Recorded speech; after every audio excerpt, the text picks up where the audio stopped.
Sleep is essential for mental and physical health. So, how can we get a better night's sleep? And how much sleep do we need? Should we be worried if we get less than 8 hours sleep a night? The answer to the last question is no. Worrying never helps us get better sleep.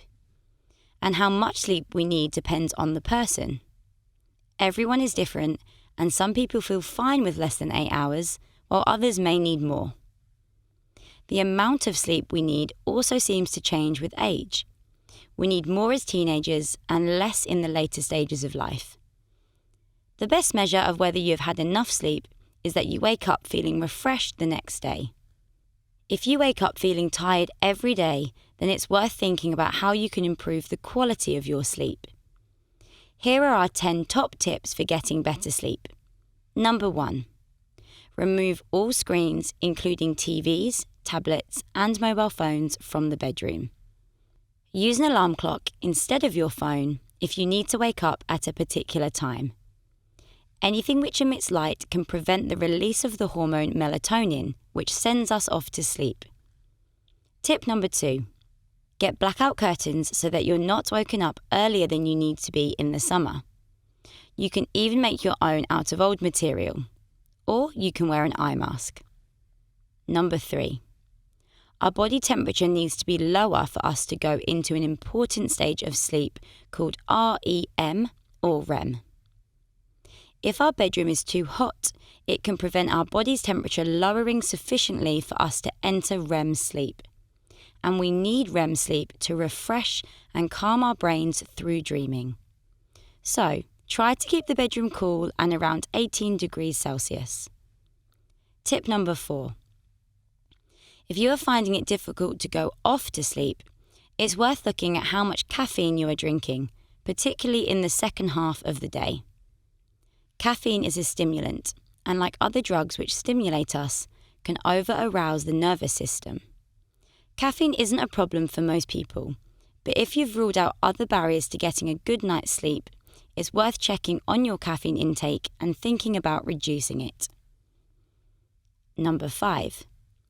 Avoid watching TV or internet surfing just before going to bed. Ideally, feeling calm and relaxed helps us drift off to sleep peacefully. Anything which overstimulates the brain can be a barrier to getting off to sleep. Tip number 6.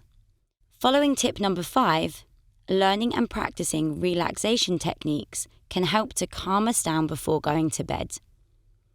Techniques like 7-11 breathing can be very effective at helping us to relax before we nod off.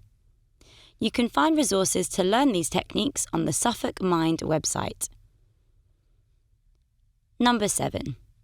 Have a notepad by the bed to jot down worries so you can put them aside until the morning. And use a notepad and pen, not a phone app.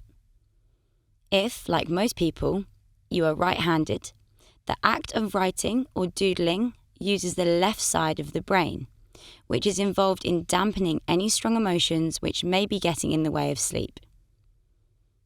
Tip number 8. If you are waking up in the night and then having trouble getting back to sleep, do not stay in bed for longer than 20 minutes. Get up and do a task you find really boring for 20 minutes, then go back to bed. If you are still awake after another 20 minutes, get up and repeat the task. The brain would rather be asleep than bored. Number 9. Our brains are always trying to create expectations about the future.